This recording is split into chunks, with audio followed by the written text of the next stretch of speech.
cancel your Garmin LTE subscription, first visit garmin.com/subscription or the link in the description. You may need to log into your account if you're not already.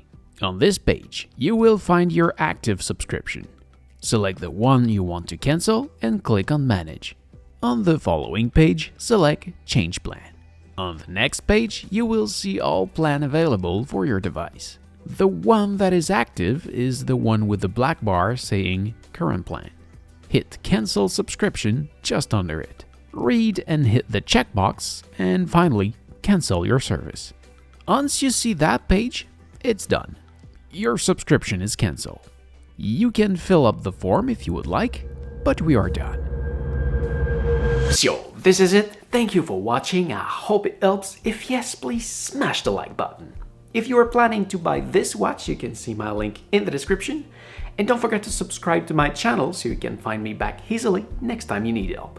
If you want to see my other tutorial about this watch, you can see my playlist just right here. And you can also find me on my main channel just right there. Thank you for watching. Take care and see ya.